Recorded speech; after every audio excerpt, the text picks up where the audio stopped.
7 अप्रैल 2013। ये वो डेट है जिस दिन रिलीज हुआ था अटैक ऑन टाइटन का फर्स्ट एपिसोड। एंड आज यानी 4 नवंबर जिस दिन रिलीज हुआ अटैक ऑन टाइटन का final episode. AOT thank you हमें एक ऐसा एनीमे देने के लिए जिसे कोई नहीं भूल सकता।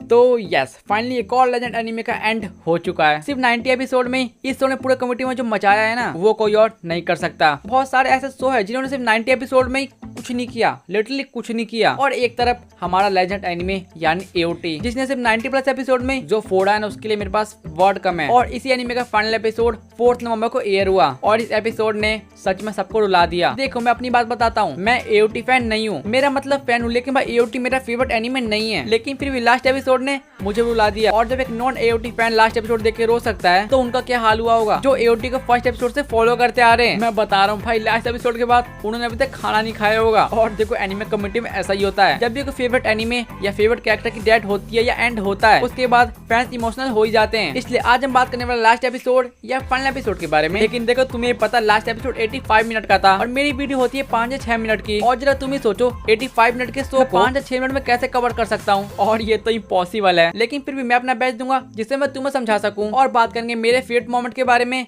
और इमोशनल मोमेंट के बारे में। और AOT का एंडिंग देखकर कुछ लोग ये सोच रहे हैं क्या AOT का नेक्स्ट जनरेशन आ सकता है, क्योंकि देखो अगर तुमने एंडिंग नहीं देखा तो एंडिंग में कुछ ऐसा है जिसे देखने से ऐसा लगता है कि हाँ भाई AOT का नेक्स्ट जनरेशन आ सकता है। और ये कितना सच है मैं तुम्हें बताने वाला हूँ इस वीडियो में। तो चलो इस चैनल पे AOT का first video and last video start करते हैं। सो देखो सबसे पहले मैं स्टार्ट करना चाहता हूँ इंडियन कल्चर के बारे में। और मुझे नहीं पता तुमने एपिसोड में नोटिस किया या नहीं किया, लेकिन एपिसोड में एक ऐसा सीन भी था जहाँ पर हमें दिखाया गया इंडियन कल्चर। जब कोलोसल टर्टल पूरे वर्ल्ड में रमलिंग करके तबाही मचा रहे थे तब हमें दिखाया जाता है कुछ ऐसे लोग जो कि प्रेयर कर रहे हैं। और उसी एक सीन में हमें दिखाया जाता है इंडियन कल्चर को, जहाँ पर हम देखते हैं वुमेन को जिसने साड़ी पहना है और हाथ में चूड़ी और साथ में प्रेयर। और वहाँ पर हम देखते हैं कुछ मेंस को जिन्होंने पगड़ी पहन रखी है और वो भी प्रेयर कर रहे हैं। और ये सीन देखकर सच में अच्छा लगा। और ये देखने से ऐसा लग रहा है कि जैपनीज वाले को पता चल चुका है कि हमारी 30% ऑडियंस इंडिया की है। तो अब बात करते हैं एपिसोड के बारे में। तो एपिसोड की स्टार्टिंग वहीं से होती है जहां से लास्ट एपिसोड एंड हुआ था, यानी बैटल से, जहां पर हम देखते हैं हमारे सोल्जर्स पहुंच चुके हैं एरन के पास। और यहाँ पर ये लोग प्लानिंग कर रहे कि हम एरन को कैसे बचाए। हाँ बचाए, क्योंकि देखो स्टार्टिंग से इनके एरन को मारने का प्लान नहीं था। और जैसे बैटल स्टार्ट होती है हमें लगता है हमारी टीम जीतने वाली है, लेकिन उसके बाद आ जाते हैं बहुत सारे टाइटन्स। और जब और टाइटन आ चुके हैं इसका मतलब हमारे सोल्जर्स पिटने वाले हैं, एक्चुअली पिट भी जाते हैं। और पूरे एपिसोड में इनकी बैटल ऐसे चलती है, एक बार जीते एक बार हारे, एक बार जीते एक बार हारे। और उसके बाद हम देखते हैं उनमें से एक टाइटन हमारे सोल्जर का ट्रम्प कार्ड यानी आर्बिन को मुंह में पकड़ के ले जाता है। और जब ट्रम्प कार्ड जा चुका है इसका मतलब और मुश्किल है। लेकिन उसके बाद एक मोमेंट आता है जहाँ पर हम लगता है नहीं भाई ये लोग नहीं जीतने वाले। तभी वहाँ पे एंट्री मारता है फैल्को टाइटन और उसके साथ रहती है एनी और कुछ और सोल्जर्स। और यही एक मोमेंट था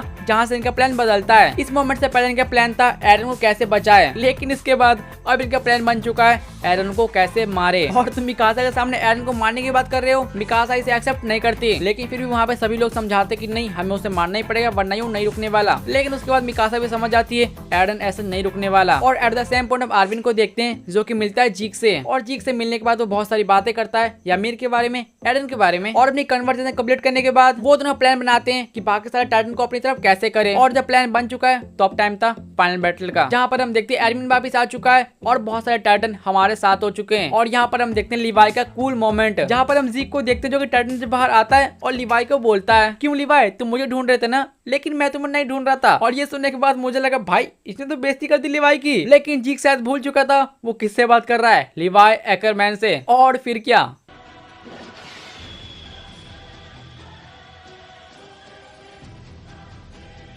खत्म।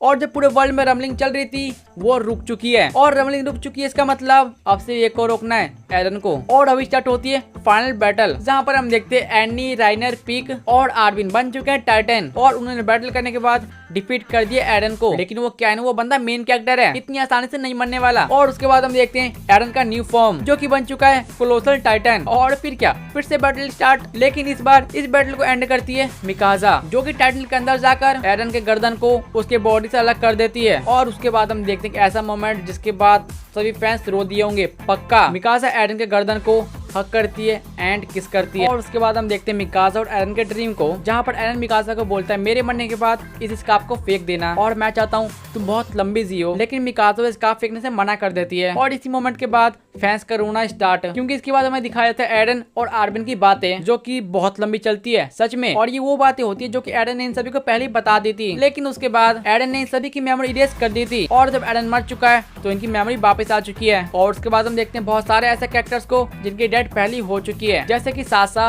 हंजर, बहुत सारे कैरेक्टर्स हैं। और ये सब ऐसे मोमेंट है जिन्हें देख के रोना आता है। और बैटल एंड होने के बाद हमें दिखाया जाता है 3 साल आगे की स्टोरी, जहाँ पर हम मिकासा को देखते हैं जो कि उसी पेड़ के नीचे बैठी है जहाँ पर एरन बैठता था और एरन का ग्रेव भी वहीं पे था। और देखो ये होता है रियल लव। और उसके बाद क्या, दी एंड। लेकिन एंड होने के बाद छोटे से पिक्चर में हमें बहुत सारी चीजें दिखाई जाती है, जहाँ पर हम देखते हैं मिकासा बूढ़ी हो चुकी है और उसकी डेथ हो चुकी है, लेकिन अपने लास्ट टाइम पे भी एरन की स्कार्फ उसके पास थी और एरन की जो विश थी कि मिकासा लंबी जिए ऐसा हो चुका है। और उसके बाद हमें दिखाया जाता है उसी पेड़ के नीचे मिकासा की ग्रेव भी बनी होती है। लेकिन सबसे इंपॉर्टेंट मैसेज हमें यहाँ मिलता है, जहाँ पर हम देखते हैं बैटल एंड होने के बाद इंसान और ग्रो होते हैं और ग्रो होते होते एक ऐसा टाइम आता है जहाँ पर फिर से स्टार्ट होता है बैटल। और ये देख के हमें क्या शिक्षा मिलती है कि इंसान चोमू होते हैं। जब तक इस वर्ल्ड में इंसान है यहाँ पर वॉर्स और बैटल होती रहेगी। और एपिसोड के लास्ट मिनट में हमें दिखाया जाता है एक लड़का जो कि उसी पेड़ के पास जाता है जहाँ पर एरन की ग्रेव थी। और यही सीन देखने के बाद कुछ लोग ऐसा बोले कि भाई एओटी का नेक्स्ट जनरेशन आ सकता है, लेकिन अगर तुम मुझसे पूछोगे तो भाई देखो ऐसा हो भी सकता है,